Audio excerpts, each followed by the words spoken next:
Hello viewers, I am Rahul Kundu. I am a BDA student currently studying in Bardhaman Dental College and Hospital. So in this YouTube channel, I will teach you different shortcut techniques and different approaches for solving chemistry.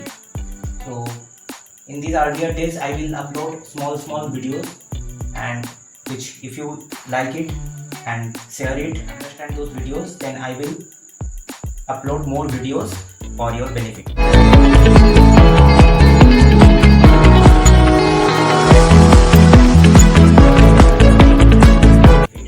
So in today's video lecture, I will teach you about a small topic of mole concept, that is n factor. Now to understand this, what is n factor and what is the application of n factor, you will have to know that this topic is related to a which chapter, that is it is included in mole concept. Okay. So what is the application where you can find n factor? N factor is you can find in the formula of mole, that is number of gram equivalent. So number of gram equivalent is equals to mole times n factor. So here it is the application, first application. And what is the second application of mole factor? That is while calculating normality. So normality is equals to molarity into n factor. This is the second application of n factor. Is there another formula? Yes. In the third formula, number of gram equivalent. Okay, that I have taught already, mole into n factor. Another formula is there, number of gram equivalent. So that is related to normality concept actually. So these are the two applications where you can calculate number of gram equivalent, and another one is the normality. Now what is n factor? Basically this is nothing but a factor which is different for different things. For you can say for cation, so I will teach you for different things how can you calculate the n factor. For cation, it is the net positive charge. It is the net positive charge. So for example, you can take aluminium plus 3, sodium plus, magnesium plus 2. So what will be the n factor in these cases? So for aluminium plus 3, the total charge is plus 3, so the n factor will be 3. For sodium plus, the total charge is plus 1, so the n factor will be 2. And for magnesium plus 2, total charge is, this will be 1. And for magnesium plus 2, it will be 2. So this is for cation. Now similar case will be in case of anion, that is the number of or net negative charge. So you have to take mod values here. Okay, to calculate the n factor, you have to take the mod value. Mod value you have to take. So example, for OH minus, so it carries minus 1 negative charge, so the n factor will be mod value of minus 1, that is 1. In case of suppose sulfate radical, it will be 2. Okay, for chloride it will be 1 again. So thus you can calculate the n factor for an anion. Now what is the n factor for a metal or non-metal? That is the net valency or the valence electron number, that will be the n factor value. Okay. Next, third case, in the case of acid. Okay, so acid. In case of acid, the n factor value will be the number of replaceable H plus. Okay, so acid n factor will be number of replaceable H plus. Not all H. You have to remember it. Not all hydrogen atom, but the number of replaceable hydrogen atom. That is the acidic hydrogen. Now what is the acidic hydrogen? How can you detect the acidic hydrogen? So acidic hydrogen is basically that hydrogen which is directly attached to a highly electronegative element such as oxygen. It can be nitrogen, it can be fluorine. So these are basically highly electronegative elements. So hydrogen attached to these atoms basically. So these are the acidic hydrogen because of the high electronegative differences. Okay. So let's take an example of HCl. So here chlorine is electronegative element that can attract the electron pair towards itself. So it carries partial negative charge and getting partial positive charge in the hydrogen atom. So the n factor will be 1 as there is only one replaceable hydrogen. So n factor is equals to 1. Now in case of H2SO4, you have to draw the structure basically H double bond O, OH and OH. So in this picture you can clearly see that two hydrogen atoms are attached to two oxygen atoms. So these are the highly electronegative element attached hydrogen. so the n factor will be 2. Similarly, you can calculate for any other structure or any other acid. Okay, so thus how you can calculate the n factor for an acid. Now what will be the n factor for an base? How to calculate it? So for base, number of replaceable OH minus, number of replaceable OH minus or hydroxyl atom, hydroxyl group, sorry, atom meaning group. Okay, so let's take an example, NaOH. So here is one OH minus which you can replace easily, so the n factor will be 1. Next, in case of calcium hydroxide, 2 OHs are attached to calcium atom which can be replaced, so the n factor will be 2. So thus you can calculate the n factor for an base. Now how to calculate the n factor for an salt? Now here the trick, you can say trick arise, or you have to be careful while calculating the n factor for a salt, because salt are of two types. One is pure salt, another one is salt. You can classify in two categories. One is the pure salt, another one is the either acidic or basic salt, acidic or basic salt. Now what is pure salt and what is acidic or basic salt, or you can say impure salt? Why it is said so? Because pure salt are those salt. So how is salt prepared?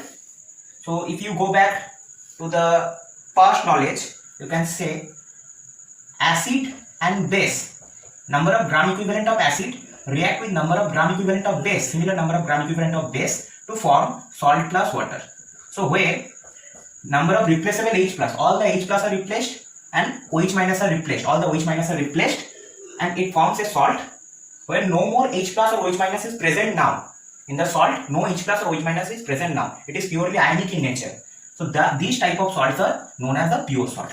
So take an example, HCl, which is a strong acid, react with NaOH, which is a strong base. These will form NaCl plus H2. Okay, so this is a pure salt and this is water. Now in this example, you can see that HCl is a pure, or you can say strong acid. So here one H plus is only replaceable, and in NaOH there is only one OH minus replaceable. So in the structure NaCl, there is no replaceable Na plus, H plus or OH minus present. So this is the example of pure salt. Now what is the formula of calculating n factor for a pure salt? So for pure salt, the formula or the rule is basically either you calculate positive charge, total positive charge, or you calculate total negative charge. Okay, either total positive charge निकालो और नहीं तो total negative charge को निकालो. Okay, so in NaCl structure basically it will dissociate into ions. तो first dissociate कर लो उनको, cation और anion में Na plus and Cl minus ion देगा. ठीक है, तो Na plus and Cl minus. तो Na plus से अगर देखोगे तो टोटल चार्ज निकल के आएगा +1, टोटल चार्ज निकल के आएगा -1, और मॉल वैल्यू लोगे तो 1. So from both the cases दोनों को ऐड मत करना. ठीक है, किसी एक को लेना है, आइदर कैटायन को लेना है और एनायन को लेना है. तो n factor will be 1 in case of pure salt. Example taken is NaCl. Okay, but what is acidic salt and what is basic salt? Acidic salt और basic salt are those acids और base derived salt in which till replaceable H plus or present. So salt तो form हो गया, acid और base से salt तो form हो गया, पर अभी भी उस सॉल्ट में कोई भी रिप्लेसेबल H प्लस और कोई भी replaceable OH minus till present है. ठीक है, तो वो फिर सॉल्ट बना सकता है. इसीलिए उन लोगों को कहते हैं either H plus replaceable present है तो उनको कहेंगे हम एसिडिक सॉल्ट, अगर OH माइनस रिप्लेसेबल प्रेजेंट है तो उनको कहेंगे हम basic salt. Okay, so take an example. Suppose we have taken example of H3PO4. So H3PO4 is an acid. Okay, now what is the structure of H3PO4? P double bond O, OH and H. Okay, so for any acid to any pure acid, उनका n factor निकलने के लिए first उनका structure draw कर लो. ठीक है, तो easy होगा. जैसे कि इधर मैंने गलत किया है, इधर OH होगा. ओके, तो कितना रिप्लेसेबल H प्लस प्रेजेंट है? 3. So n factor of this acid is 3. Okay, हमने देख लिया कि n factor 3 हो सकता है, maximum 3 हो सकता है. Okay, now this H3PO4 is reacted with NaOH. Suppose this H3PO4 is reacted with NaOH. सो हमने 2 मोल NaOH ले लिया. तो 2 मोल NaOH से कितना OH माइनस निकल के आएगा? 2 OH माइनस निकल के आएगा. और H3PO4 से मैक्सिमम 3 आ सकता है. तो 2 OH माइनस को न्यूट्रलाइज करने के लिए कितना H प्लस चाहिए हमें? 2 H प्लस चाहिए. ठीक है. तो this reaction will give us finally 2 H plus और 2 OH माइनस हटा दो तो क्या आएगा? Na2HPO4. So this will be the structure. So Na2HPO4. So क्या आएगा इसका structure? Basically P11O. This will be O minus. This is OH. देख लो Na, यहाँ पे एक Na प्लस होगा, यहाँ पे एक Na प्लस होगा. So this is Na2HPO4. But in this structure we can clearly see that one replaceable H plus is still present. So इसका n फैक्टर प्योर सॉल्ट के जैसा हम नहीं करेंगे. ऐसे करेंगे हम, जितना H प्लस और OH माइनस स्टिल प्रेजेंट होगा वही नंबर निकल के आ जाएगा उसका n फैक्टर. सो n फैक्टर इधर क्या आएगा? n factor will B 2, sorry 1, because 1 H plus still present है तो n फैक्टर निकल के आएगा 1. ठीक है. जैसे हम लोगों को क्या देगा एग्जाम में, हम लोग को ये दे देगा Na2HPO4 और you can be given as suppose तुमको दे दिया NaH2PO3. इसका n फैक्टर क्या आएगा बताओ. तो पहले देखना होगा कि ये एसिडिक सॉल्ट है और बेसिक सॉल्ट है और प्योर सॉल्ट है. सो अगर कोई भी स्ट्रक्चर गिवन रहेगा उसमें कोई भी एसिड रिप्लेसेबल हुआ है तो उसका पेरेंट एसिड फर्स्ट कैलकुलेट कर लो. ठीक है. तो NaH2PO3 किससे आया है? इसका पेरेंट एसिड है H3PO3. This is the parent acid because हमने एक H प्लस को ऐड किया और Na प्लस को बाहर कर दिया. तो H3PO3 का बेसिक स्ट्रक्चर क्या था? इसका बेसिक स्ट्रक्चर था P11O, OH, OH and H. ये था स्ट्रक्चर H3PO3 का. ओके. सो इसमें से एक H प्लस निकल गया तो क्या स्ट्रक्चर आएगा अभी? P11O, OH, H, O minus Na plus. So in this structure you can clearly see that one H plus is still replaceable. तो हम इसको क्या कहेंगे? NaH2PO प्योर सॉल्ट कहेंगे या एसिडिक सॉल्ट कहेंगे? Obviously it will be said that it is an acidic salt. And for acidic salt, till the replaceable hydrogen that is present, that number will be the n factor. Now you can clearly appreciate how n factor is calculated. Okay. So this is the end of this session. I think the topic I have mentioned till now, it is clear to you. So in the next session we will discuss further more about n factor and the application, how number of gram equivalent is calculated. So stay updated. If you like the video, so like it, share it and subscribe the channel. Okay, thank you.